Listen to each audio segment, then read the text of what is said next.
Hi everyone, my name is Adarsh Mishra and आप देख रहे हैं यूथ नेशन कोडर्स। आज हम लोग बात करने वाले हैं अपने placement drive MCQs in Python के पार्ट 44 के बारे में, जिससे 20 के 20 एमसीक्यूज हम यहाँ पे सॉल्व करेंगे। तो सबसे पहले एमसीक्यू पे हम लोग आते हैं। हमसे क्या कह रहा है कि भाई what is the output of the following code snippet. तो यहाँ पे देखते हैं, हमारे पास एक क्लास है यहाँ पे पेरेंट एंड एक क्लास है मेरे पास चाइल्ड, जो कि पेरेंट को इनहेरिट कर रही है। तो यहाँ पे इनहेरिटेंस का कॉन्सेप्ट यूज हो रहा है, ठीक है। तो अगर आपको इनहेरिटेंस का कॉन्सेप्ट ना आता हो तो आई बटन पर क्लिक करके देख सकते हो इनहेरिटेंस वाला वीडियो। बाकी आते हैं इस एमसीक्यू पे। तो मुझसे कह रहा है son is equal to child 100। तो इसका मतलब चाइल्ड क्लास का एक ऑब्जेक्ट बनाओ सन नाम का और चाइल्ड क्लास के कंस्ट्रक्टर में पास कर दो 100। तो चाइल्ड क्लास के कंस्ट्रक्टर है इसके पास। देखो पहले बात तो इसके पास इनिट है ही नहीं, तो इसने क्या कहा, आपने कहा पेरेंट से कहा पेरेंट अपना इनिट दे दो। तो पेरेंट ने अपना इनिट इसको दिया और उसने यहाँ पे नम में वैल्यू क्या पास हो गई 100। तो न सेल्फ डॉट नम की वैल्यू क्या सेट हो गई 100। तो मैं यहाँ पे मार्क कर देता हूँ, इसकी वैल्यू सेट हो गई 100। फिर यहाँ पे मुझसे कह रहा है कि प्रिंट करो सन डॉट गेट नम। तो सन डॉट गेट नम का मतलब है चाइल्ड क्लास में कहीं गेट नम नाम का मेथड हो तो उसको चलाओ। चाइल्ड क्लास में कहीं गेट नम नाम का मेथड है ना यार, यहाँ तो नहीं है। तो वो कहेगा पेरेंट के पास जाओ, पेरेंट के पास गेट नम नाम का मेथड है, ये रहा। कह रहा है इसको चला दो, इसको चलाते हैं। क्या कर रहा है, रिटर्न कर रहा है सेल्फ डॉट नम की वैल्यू। और सेल्फ डॉट नम की वैल्यू है क्या, यहाँ पे देखो सेल्फ डॉट नम की वैल्यू है 100। तो वहां से 100 रिटर्न हुआ, यहाँ पे आ गया 100, प्रिंट हो गया मेरा 100। तो सबसे पहला मेरा आंसर क्या आ गया यहाँ पे 100। देन सन डॉट शो। सन डॉट शो का मतलब है चाइल्ड क्लास में शो नाम का मेथड हो तो उसको चला दो। चाइल्ड क्लास शो नाम का मेथड है, ये दिख गया, इसको चलाओ। This is in child class. तो हमारा आंसर क्या आ जाएगा 100 and this is in child class, ठीक है। तो ये कहाँ पे ऑप्शन नंबर ए दिख रहा है, तो ये हमारा क्या हो गया, आंसर हो गया। क्वेश्चन नंबर 2 पे आते हैं। यहाँ पे हमारे पास पेरेंट क्लास है, देन हमारे पास चाइल्ड क्लास है जो कि पेरेंट को इनहेरिट कर रही है। तो इनहेरिटेंस का कॉन्सेप्ट यहाँ भी यूज हो रहा है, सिंपल। इसने क्या करा, सन इज इक्वल टू चाइल्ड 100, 10। मतलब चाइल्ड क्लास का एक ऑब्जेक्ट बनाओ सन नाम का और उसने इसके चाइल्ड के इनिट में पास कर दो 100 एंड 10। चाइल्ड के पास उसका खुद का इनिट है तो वैल की वैल्यू हो गई 100 एंड यहाँ आ गया 10। अब सेल्फ डॉट वैल की वैल्यू सेट हो गई 100, तो मैं यहाँ पे लिख के दे रहा हूँ, इसकी वैल्यू सेट हो गई हमारी 100। अब हमारा इनिट चल गया पूरा। अब इस लाइन पे आते हैं। हमसे कह रहा है प्रिंट करो पेरेंट एंड यहाँ पे नम प्रिंट करो, फिर लिखो सन डॉट गेट नम। मतलब सन डॉट गेट नम जो वैल्यू देता है उसको यहाँ पे प्रिंट कर दो। तो सन किसको रिजेंबल कर रहा है यहाँ पे, चाइल्ड को। तो चाइल्ड क्लास में कहीं गेट नम नाम का मेथड है क्या, चाइल्ड क्लास में गेट नम नाम का मेथड तो यहाँ नहीं है। तो वो कहेगा पेरेंट के पास देखो, पेरेंट के पास गेट नम नाम का मेथड है, भाई ये दिख गया, अगर इसको चला दो। ये क्या कर रहा है, सेल्फ डॉट नम। आप ये बताओ सेल्फ डॉट नम की वैल्यू क्या यहाँ से यहाँ मिलेगी इसको चाइल्ड में। अब देखो ये क्या है, प्राइवेट वैल्यू है। तो प्राइवेट वैल्यू आप उसी क्लास के अंदर ही यूज कर सकते हैं, दूसरी क्लास से प्राइवेट वैल्यू नहीं ले सकते हैं। तो यहाँ पे ये वैल्यू चाहिए, बट क्या ये वैल्यू अभी यहाँ से यहाँ तक कहीं सेट हुई है कि इसकी कुछ वैल्यू होगी, ऐसा तो नहीं हुआ है। मतलब यहाँ पे आ जाएगी प्रॉब्लम। क्या प्रॉब्लम आएगी कि यहाँ पे इसको पता ही नहीं है कि भाई ये वैल्यू उसको मिल कहाँ से रही है, क्योंकि हम लोगों ने अभी तक पेरेंट का इनिट तो चलाया ही नहीं। समझ रहे हो, पेरेंट का इनिट चल जाता तो मेरा काम हो जाता, बट हमने वो चलाया ही नहीं। तो सेल्फ डॉट नम की वैल्यू कोई सेट नहीं हुई, और नहीं हुई तो यहाँ पे कुछ रिटर्न नहीं कर पाएगा। तो यहाँ पे क्या आ जाएगी, एरर आ जाएगी। तो यहाँ पे आ जाएगा ऑप्शन नंबर सी, एरर। इसको मैं आपको एक बार कोड करके यहाँ पे दिखा देता हूँ, कोड चला के, ताकि आपको मेहनत ना करनी पड़े।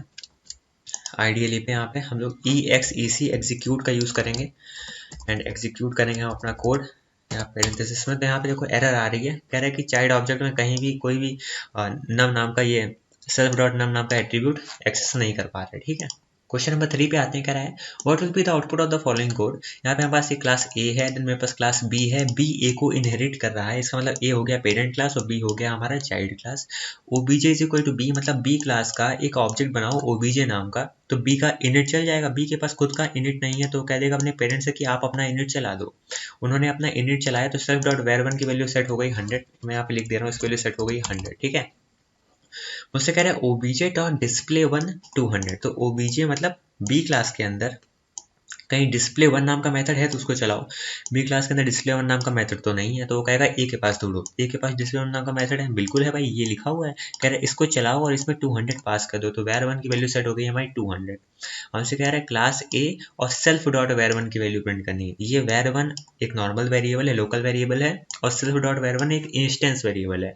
तो इस क्लास के अंदर सबसे पहले तो हम यहाँ पे देखेंगे सेल्फ डॉट वेर वन। तो सेल्फ डॉट वेर वन हमें कहाँ मिला, तो हम लोग यहाँ तक किसके जरिए आए हैं, बी के जरिए आए हैं। बट क्या बी के अंदर कहीं सेल्फ डॉट वेर वन है, नहीं है। तो वो क्या करेगा, सीधा क्लास ए की वैल्यू से पूछेगा क्या तुम्हारे पास कहीं वेर वन है, तो वो बोल देगा हाँ भाई 100 वैल्यू पड़ी है उसमें। तो उसको क्या कर देगा, यहाँ पे आ जाएगा 100, तो प्रिंट हो जाएगा क्लास ए और 100। तो वही मेरा आंसर आ रहा है, तो क्लास ए और 100 ऑप्शन नंबर सी बिल्कुल सही है, ठीक है। क्वेश्चन नंबर 4 पे आते हैं। मेरे पास एक क्लास है पेरेंट, देन हमारे पास चाइल्ड क्लास है, इनहेरिटेंस का कॉन्सेप्ट लगा हुआ, पेरेंट हमारी इनहेरिटेड है। Son is equal to child 100, 200, मतलब चाइल्ड क्लास का ऑब्जेक्ट बनाओ 100, 200 पास कर दो। तो ऑब्जेक्ट बना मेरा सन नाम का, और चाइल्ड के इनिट में चला गया 100, 200। चाइल्ड के इनिट में गया 100, 200, नम की वैल्यू 100 है, मैं यहाँ पे लिखे दे रहा हूँ, ठीक है। नम की वैल्यू 100 आ गई इस लाइन पे, और वैल की वैल्यू कितनी आ गई, 200 आ गई। कह रहा है super dot init, super dot init मतलब चाइल्ड के पेरेंट के पास जाओ, पेरेंट का इनिट चलाओ और उसमें 100 पास कर दो। मैं यहाँ पे रिप्लेस कर दे रहा हूँ ताकि आपको पढ़ने में आसान लगे कि पेरेंट क्लास में इनिट चलाओ 100 पास करो, पेरेंट के इनिट में 100 पास करो, नम में वैल्यू आ गई होगी कितनी, 100 आ गई होगी। कह रहा है इसमें सेल्फ डॉट नम की वैल्यू सेट कर दो 100, तो यहाँ पे एक चीज़ तो सेट हो गई कि यहाँ पे इसकी वैल्यू क्या होगी 100। यहाँ पे आते हैं, कह रहा है ये लाइन एग्जीक्यूट होगी, फिर इधर है सेल्फ डॉट वैल की वैल्यू सेट कर दो वैल, तो वैल में क्या है 200 पड़ा हुआ है, तो यहाँ पे वैल में वैल्यू क्या आ गई मेरे 200 आ गई। मुझसे कह रहा है सन डॉट गेट नम, इसका मतलब चाइल्ड क्लास के अंदर कहीं गेट नम नाम का मेथड है, चलाओ। चाइल्ड क्लास में गेट नम नाम का मेथड नहीं है तो पेरेंट के पास देखेगा क्या इसके पास गेट नम नाम का मेथड है, यहाँ पे मुझे मिल गया। कह रहा है इसको चला दो। ये क्या रिटर्न कर रहा है, सेल्फ डॉट अंडरस्कोर नम, मतलब ये प्राइवेट वैल्यू रिटर्न कर रहा है। प्राइवेट वैल्यू किसकी, उसी क्लास की प्राइवेट वैल्यू। उस क्लास की प्राइवेट वैल्यू क्या है 100 है, तो उसको भेज देगा नीचे, तो हमारा 100 आ गया, और यहाँ पे हमारा प्रिंट हो गया 100, तो इस जगह पे मेरा आ गया 100। ये क्या कह रहा है सन डॉट गेट वैल, मतलब हमारी चाइल्ड क्लास में गेट वैल नाम का मेथड है। चाइल्ड क्लास में गेट वैल नाम का मेथड कहाँ है, ये रहा। कह रहा है इसको चलाओ। ये क्या रिटर्न कर रहा है, सेल्फ डॉट अंडरस्कोर वैल, मतलब ये वैल भी क्या है प्राइवेट वैल्यू है, तो प्राइवेट वैल्यू किसकी, चाइल्ड क्लास की। तो इसकी यहाँ पे कहीं सेल्फ डॉट वैल की वैल्यू कहीं दी गई है, देखो ये दी गई है, इसकी वैल्यू 200 है, तो यहाँ पे आ गया मेरा 200, तो मेरा आंसर आ जाएगा 100 एंड 200। तो ऑप्शन नंबर ए यहाँ पे बिल्कुल सही है। क्वेश्चन नंबर 5 पे आते हैं। क्लास है मेरे पास पेरेंट, देन मेरे पास क्लास है चाइल्ड जो कि पेरेंट को इनहेरिट करे, इनहेरिटेंस का कॉन्सेप्ट यहाँ भी यूज हुआ है। Son is equal to child, मैंने चाइल्ड क्लास का एक ऑब्जेक्ट बनाया सन नाम का, तो चाइल्ड का इनिट चल जाएगा, चाइल्ड का इनिट चला। ये मुझसे कह रहा है सुपर डॉट इनिट, मतलब चाइल्ड का जो पेरेंट है, पेरेंट का इनिट चला दो। पेरेंट का इनिट चलाया, सेल्फ डॉट नम में वैल्यू सेट हो गई 100, मैं यहाँ पे लिख दे रहा हूँ, इसकी वैल्यू सेट हो गई, सॉरी इसकी वैल्यू सेट हो गई 100, ठीक है। मुझसे कह रहा है कि ये लाइन एग्जीक्यूट हो गई, अब ये लाइन चलाओ, सेल्फ डॉट वेयर की वैल्यू 200 हो गई, तो मैंने यहाँ पे लिख दिया सेल्फ डॉट वेयर की वैल्यू 200 हो गई। मुझसे कह रहा है सन डॉट शो, इसका मतलब चाइल्ड क्लास के अंदर कहीं शो नाम का मेथड है, चलाओ। चाइल्ड क्लास के अंदर शो नाम का मेथड है, ये रहा, इसको चला दो। तो ये प्रिंट कर रहा है सेल्फ डॉट नम, तो सेल्फ डॉट नम क्या यहाँ पे इस पूरी क्लास में सेल्फ डॉट नम कहीं दिख रहा है आपको, कहीं नहीं दिख रहा है, तो कहेगा पेरेंट अपनी सेल्फ डॉट नम की वैल्यू दे दो। तो पेरेंट ने कहा अच्छा ठीक है 100 पड़ी हुई ले लो, तो यहाँ पे मेरा आ जाएगा 100। और सेल्फ डॉट वेयर जो है इसमें क्या आएगा, ये ढूंढेगा सेल्फ डॉट वेयर क्या मेरी चाइल्ड में है, तो देखा भाई ये लिखा हुआ है सेल्फ डॉट वेयर, तो इसकी वैल्यू 200 है, तो यहाँ पे आ जाएगा 200, तो 100 एंड 200 मेरा आंसर आ जाएगा। तो ऑप्शन नंबर बी यहाँ पे बिल्कुल सही है। क्वेश्चन नंबर 6 पे आते हैं। पेरेंट क्लास है, देन चाइल्ड क्लास है, पेरेंट को यहाँ पे इनहेरिट कर रहा है, एंड हमने यहाँ पे करा dad is equal to parent, तो पेरेंट क्लास का मैंने ऑब्जेक्ट बनाया डैड नाम का, पेरेंट का इनिट चल जाएगा, तो यहाँ पे नम की वैल्यू सेट हो गई 100, यहाँ पे मैं सेट करते हैं, तो नम की वैल्यू सेट हो गई 100। डैड डॉट शो, इसका मतलब पेरेंट क्लास के अंदर कहीं शो नाम का मेथड है, तो उसे चला दो। पेरेंट क्लास के अंदर शो नाम का मेथड कहाँ है, ये है, इसे चलाओ, तो पेरेंट प्रिंट हो जाएगा, उसका सेल्फ डॉट नम की वैल्यू, सेल्फ डॉट नम की वैल्यू कितनी है 100, तो मेरा क्या प्रिंट हो जाएगा पेरेंट और 100। तो पहला मेरा आंसर आ गया पेरेंट और 100, तो मतलब ऑप्शन नंबर सी तो यहाँ हटा दीजिए आप पहले ही, एंड ऑप्शन नंबर ए हटा दीजिए, तो पेरेंट और 100 ये यहाँ दो में मिल रहा है।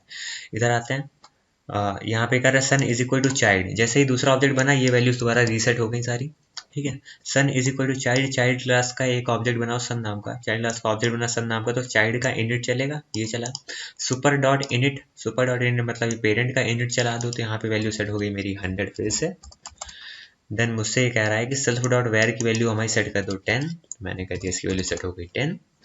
देन मुझसे कह रहा है सन डॉट शो, मतलब चाइल्ड क्लास के अंदर शो नाम का मेथड चला दो, चाइल्ड के अंदर शो नाम का मेथड है, ये है, इसको चलाओ। क्या प्रिंट करना है, child and self dot underscore where, तो इसकी वैल्यू क्या है यहाँ पे देखो, इसकी वैल्यू है 10, तो क्या प्रिंट हो जाएगा चाइल्ड 10। तो यहाँ पे चाइल्ड 10 किस में आ रहा है, इसमें आ रहा है, तो ऑप्शन नंबर डी हमारा बिल्कुल सही है, ठीक है। क्वेश्चन नंबर 7 पे आते हैं।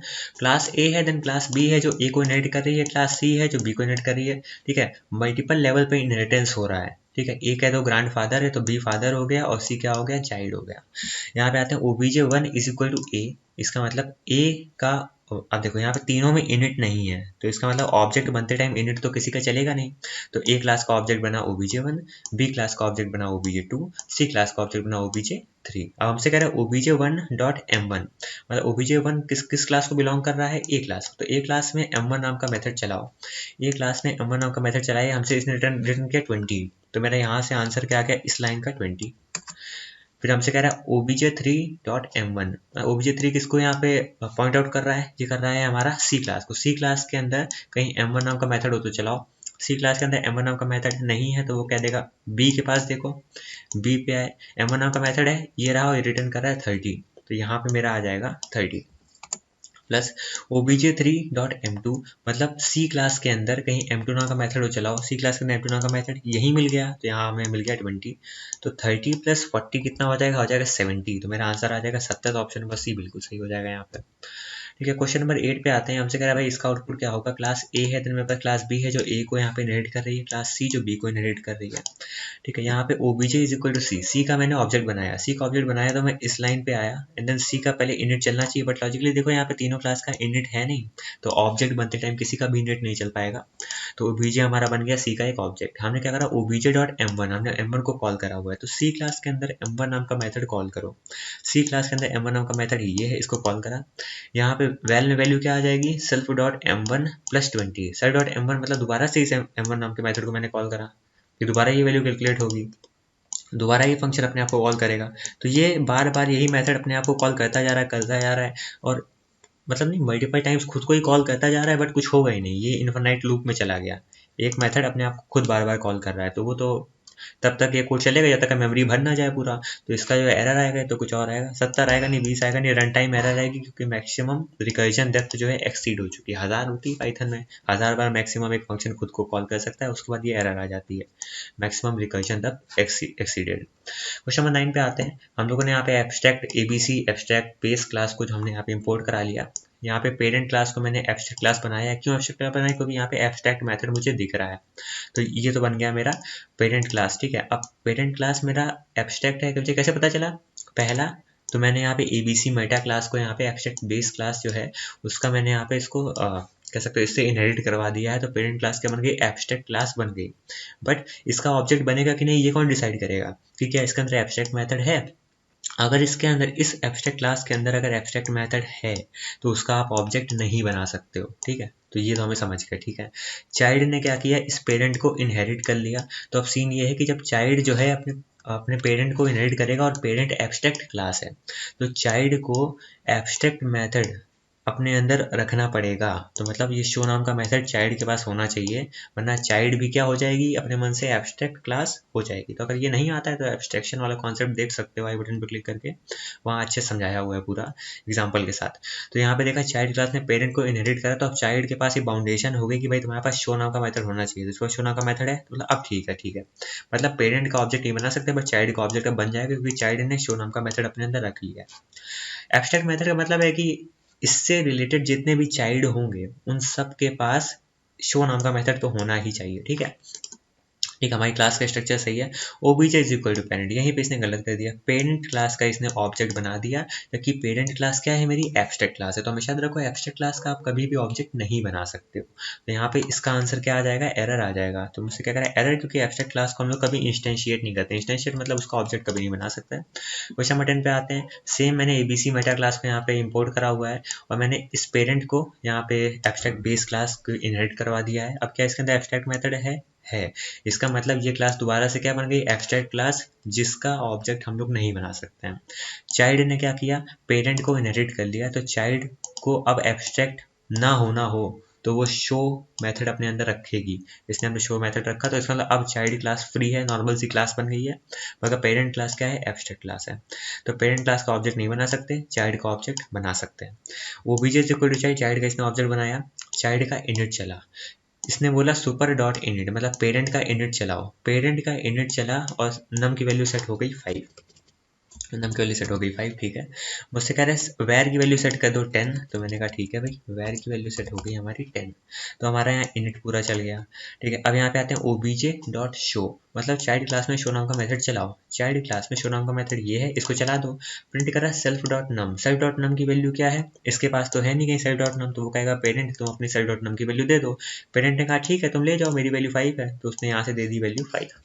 फिर हम यहाँ सेल्फ डॉट अंडरस्कोर अंडरस्कोर वैर कि ये वाली वैल्यू कहाँ से उठाएं, तो ये वाली वैल्यू चाइल्ड देखेगा क्या इसके पास है क्या, तो देखा ये रखी इसकी वैल्यू, तो इसने कह दिया हाँ भाई ये भी वैल्यू 10 आ गया मेरा, तो 5 और 10 मेरा आंसर आ जाएगा। ऑप्शन नंबर बी बिल्कुल सही हो जाएगा। ठीक है, क्वेश्चन नंबर 11 पे आते हैं। यहाँ पे हमने एब्स्ट्रैक्ट बेस क्लास को यहाँ पे इंपोर्ट करा हुआ है, देन हमने पेरेंट क्लास को एक एब्स्ट्रैक्ट क्लास का यहाँ पे इनहेरिट करवा दिया है। इसका इनिट है, इसके अंदर एब्स्ट्रैक्ट मेथड है, एब्स्ट्रैक्ट क्लास भी है, उसके अंदर एब्स्ट्रैक्ट मेथड भी है, तो इसका मतलब आप पेरेंट क्लास का ऑब्जेक्ट बनाओगे तो एरर मारेगा, तो यहाँ पे हो गया। फिर इसका चाइल्ड क्लास को हमने पेरेंट से इनहेरिट करवा दिया, तो जैसे ही चाइल्ड क्लास पेरेंट को इनहेरिट करेगा तो पेरेंट क्या है, एब्स्ट्रैक्ट क्लास है, तो चाइल्ड क्लास के पास शो नाम का मेथड होना चाहिए, वरना चाइल्ड का भी ऑब्जेक्ट नहीं बना पाओ क्योंकि चाइल्ड भी क्या हो जाएगी, एब्स्ट्रैक्ट क्लास हो जाएगी अपने मन से। तो चाइल्ड में देखो शो नाम का मेथड नहीं है, तो चाइल्ड भी क्या हो गई, अब एक एब्स्ट्रैक्ट क्लास हो गई। ये कॉन्सेप्ट होता है एब्स्ट्रैक्शन का कि अगर पेरेंट क्लास आपकी एब्स्ट्रैक्ट है, एब्स्ट्रैक्ट कैसे है, क्योंकि उसके अंदर एब्स्ट्रैक्ट मेथड होगा, तो अगर पेरेंट क्लास आपकी एब्स्ट्रैक्ट है तो चाइल्ड क्लास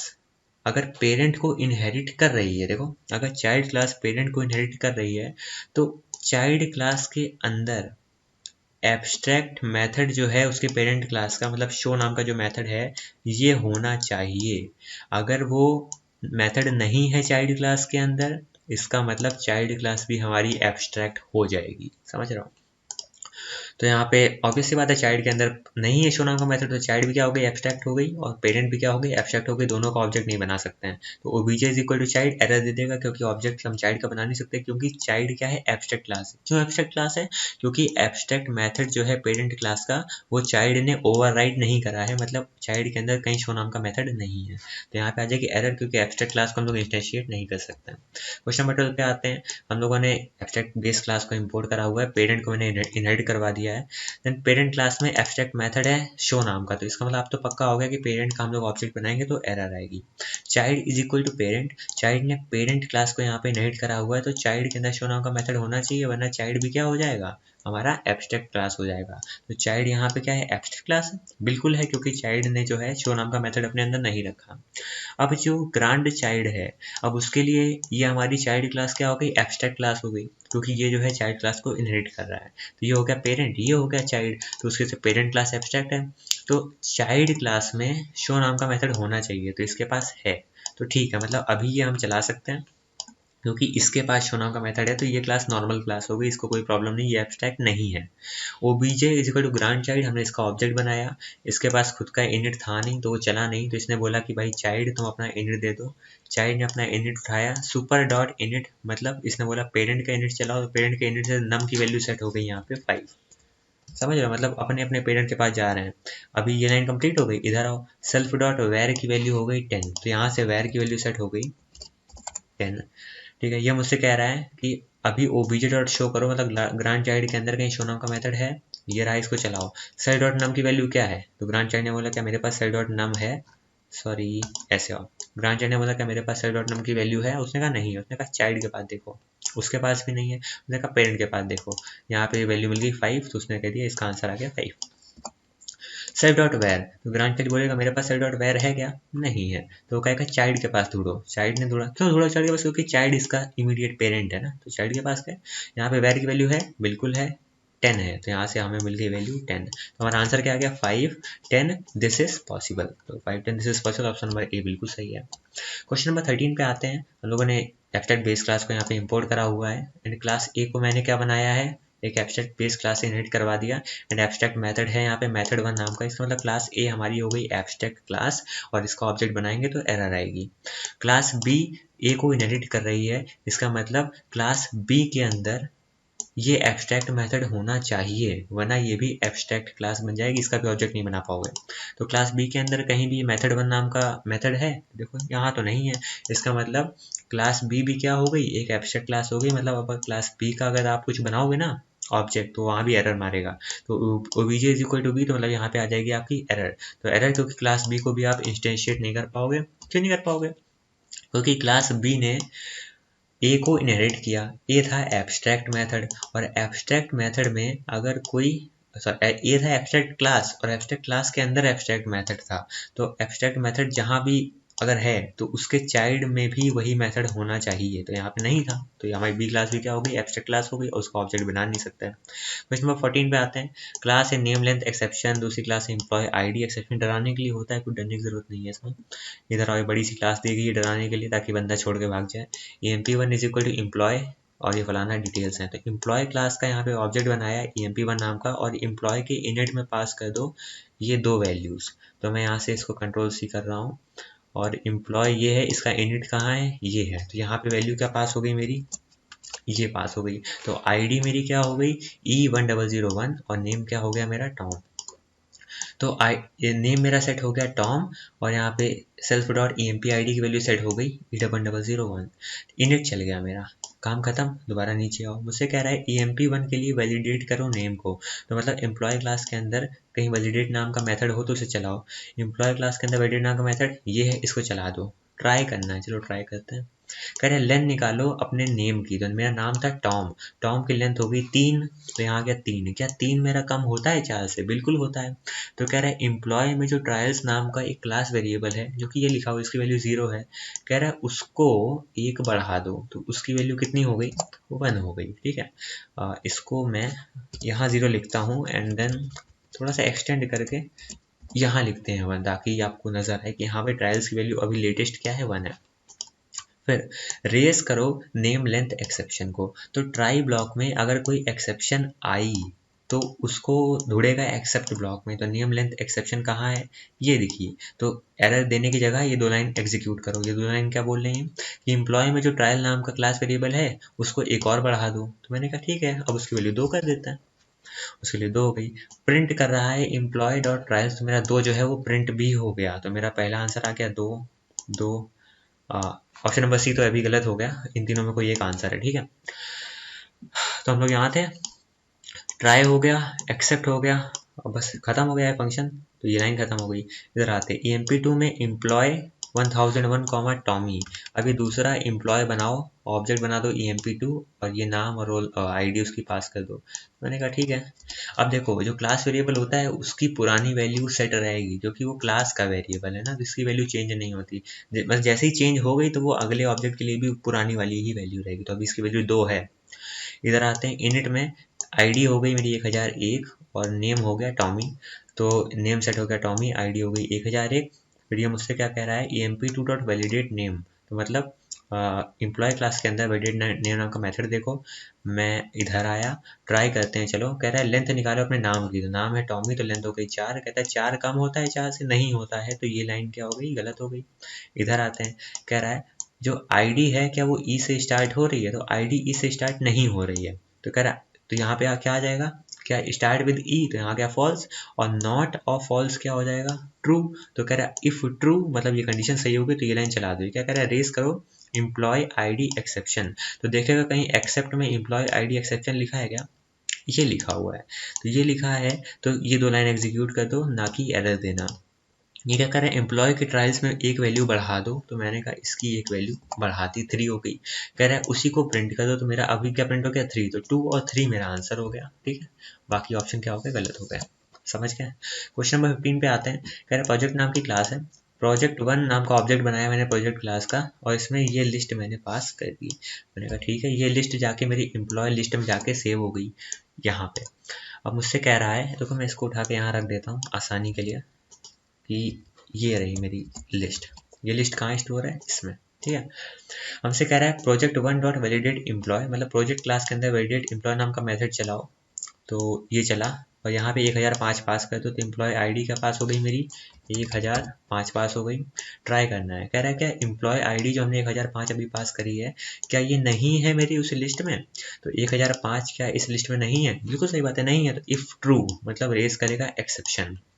जैसे एक्सेप्शन जनरेट हुई, एक्सेप्ट ब्लॉक्स में एक्सेप्शन ढूंढेगा, मिल गई। एक्सेप्शन देने की जगह ये लाइन एग्जीक्यूट कर देगा, क्या हो जाएगा, प्रिंट हो जाएगा 2। तो मेरा प्रिंट हो गया 2। फिर ये कह रहा है प्रिंट करो 3, तो 2 भी प्रिंट हो जाएगा, 3 भी प्रिंट हो जाएगा। तो 2 और 3 मेरा आंसर, ऑप्शन नंबर बी बिल्कुल सही है। क्वेश्चन नंबर 16 पे आते हैं। एक क्लास है नॉट एलिजिबल एक्सेप्शन, एक है हमारे पास एम्प्लॉय नाम की class. emp1 is equal to employee 5000, मतलब एम्प्लॉय क्लास का ऑब्जेक्ट बनाओ emp1 नाम का और 5000 पास करो।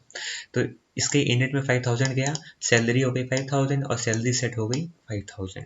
EMP2 के लिए सैलरी सेट कितनी हो जाएगी 1000। तो EMP1 की सैलरी कितनी 5000, EMP2 की सैलरी कितनी 1000। मुझसे कह रहा है ट्राई करो ये लाइन, कह रहा है EMP1 में मतलब एम्प्लॉय क्लास में चेक करो सैलरी जिसकी 5000 है। EMP1 के लिए बोल रहा है ना, मतलब चेक करो सैलरी 5000 वाली। तो चेक करी सैलरी मैंने 5000 की, तो 5000 का कम होता है 2000 से, नहीं होता है, तो ये लाइन हो गई गलत। तो एल्स चल जाएगा, रिटर्न हो जाएगा ट्रू। तो यहाँ पे मेरा आ गया ट्रू स्टेटस में, तो प्रिंट हो गया ट्रू। तो ट्रू कहाँ पे है, देखो option number A B C में भी मेरा कोई आंसर हो सकता है, ठीक है।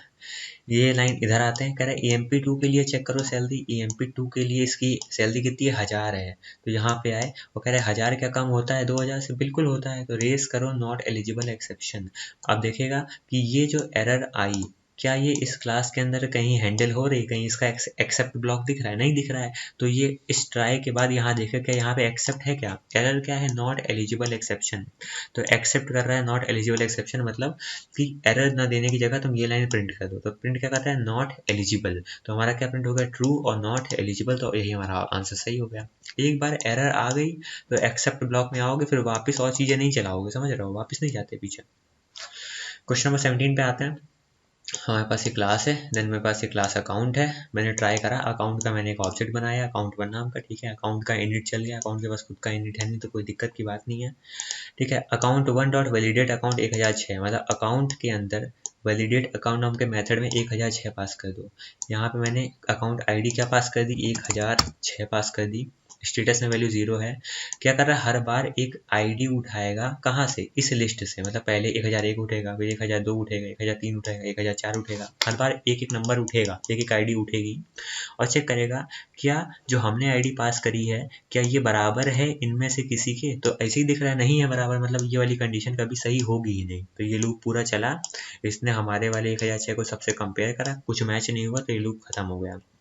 क्या अभी स्टेटस की वैल्यू अभी मेरी 0 है, तो कह रहा है स्टेटस क्या नहीं इक्वल है 0 के, तो ये कंडीशन हो गई फॉल्स। एल्स पे आए, रेस करा invalid account exception. Invalid account exception अगर इसने रेस करी है तो एक्सेप्ट में ढूंढो कहीं पे, क्या ये हमें नजर आ रही है एक्सेप्शन, एक्सेप्ट में हमें आ गई ये। तो कह रहा है इस एरर ना देने की जगह ये चीज कर दो। तो ये क्या कह रहा है प्रिंट करो इनवैलिड अकाउंट नंबर, तो मेरा आंसर क्या आ जाएगा invalid account number. Question number 18 पे आते हैं। नॉट एलिजिबल एक्सेप्शन नाम की क्लास है, एम्प्लॉय नाम की क्लास है। एम्प्लॉय का मैंने एक ऑब्जेक्ट बनाया है EMP1 नाम का और उसके इनिट में 1000 पास कर दिया। इसके इनिट में 1000 पास हुआ तो इसकी सैलरी सेट हो गई 1000 और यहाँ पे सैलरी सेट हो गई 1000, ठीक है। ये कह रहा है ट्राई करो कुछ, तो मैंने कहा EMP1 डॉट चेक सैलरी, मतलब एम्प्लॉय जिसकी सैलरी 1000 रुपये है उसके लिए चेक सैलरी नाम का मेथड चलाओ। चेक सैलरी नाम का मेथड चलाया मैंने, ट्राई क्या करेगा, कह रहे सेल्फ डॉट सैलरी, सैलरी कितनी थी 1000, तो क्या 1000 कम होता है 2000 से, बिल्कुल होता है। तो रेस कर देगा नॉट एलिजिबल एक्सेप्शन, तो ये एक्सेप्शन रेस हुई। जैसे ही ये एक्सेप्शन रेस हुई तो इस ट्राई के नीचे जितने भी एक्सेप्ट हैं उनसे पूछेगा क्या ये एरर आई है, क्या तुम एक्सेप्ट कर रहे हो। तो उसने कहा हाँ भाई हम इसको एक्सेप्ट करेंगे और एरर ना देने की जगह 2 लाइन एग्जीक्यूट कर दो। तो इसने प्रिंट करा 1, तो मेरा 1 प्रिंट हो चुका है।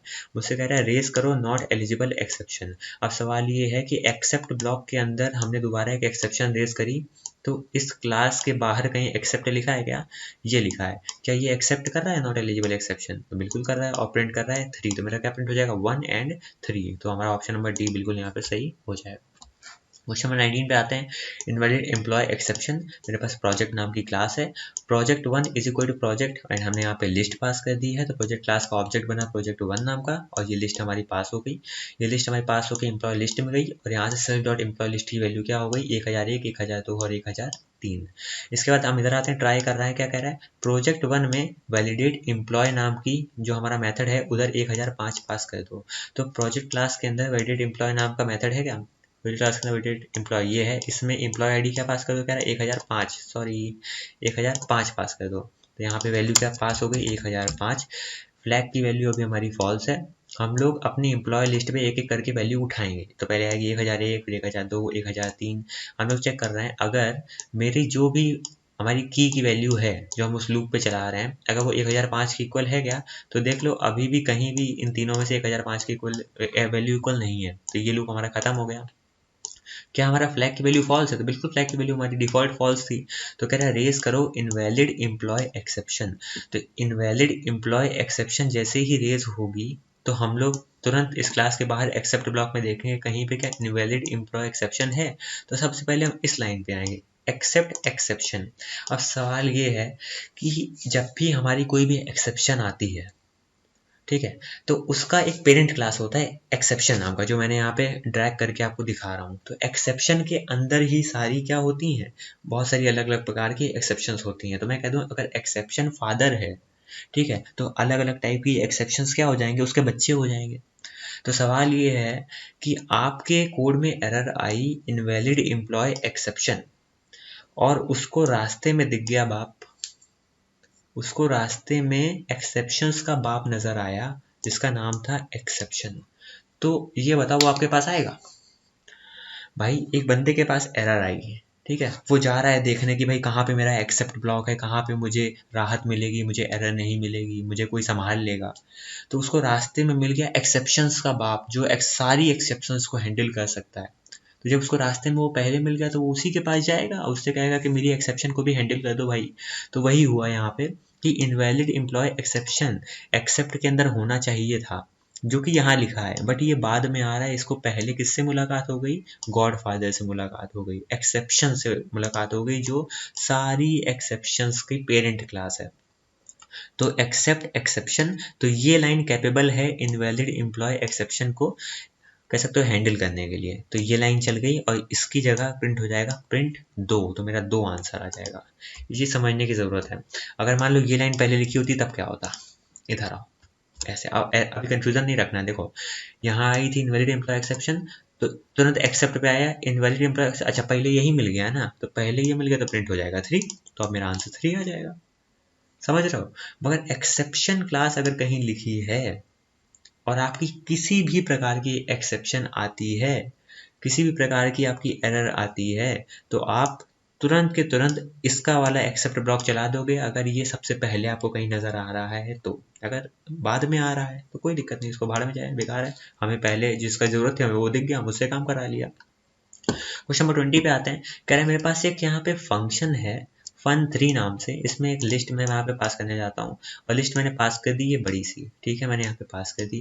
मुझसे कह रहा है ये इतनी बड़ी सी वैल्यू को रिटर्न करो। अब ये क्या कह रहा है, सबसे पहले सबसे अंदर आ जाओ, नम लिस्ट का 0, इसके 0 पे क्या पड़ा है, 10 पड़ा है। तो मैंने अब इसको रिप्लेस करना चालू करते हैं, इसको छोटा करते हैं ताकि आपको सोल्यूशन नजर आए। नम लिस्ट का -1 क्या है, 17 है, तो मैंने इधर रख दिया 17। 17 + 1 कितना होता है, 18। ठीक है, तो अभी रेंज 10 से 18 तक क्या होती है एक लिस्ट में, 10, 11, 12, 13, 14, 15, 16, 17 ये होती है। तो सम निकालो इसका, तो 10 से लेके 17 तक का सम। अब देखो मैं जोड़ूंगा तो नहीं, मैं ये काम अपने आइडियली से करवा दूंगा। तो मुझे मिल गया 108, ठीक है, तो यहाँ पे इस लाइन की जगह आ गया 108।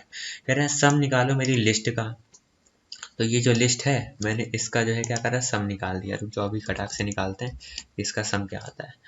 तो इसका सम आएगा आपका 95, तो 95 आ गया, 95, एक मिनट, इसका आ गया 95। 108 में 95 घटाओगे कितना आएगा, 13 आएगा। तो ऑप्शन नंबर सी बिल्कुल सही हो जाएगा। तो इस तरह से हमारे 20 के 20 MCQ जो है कवर हो गया हमारे प्लेसमेंट एमसीक्यूज इन पाइथन के पार्ट 44 में।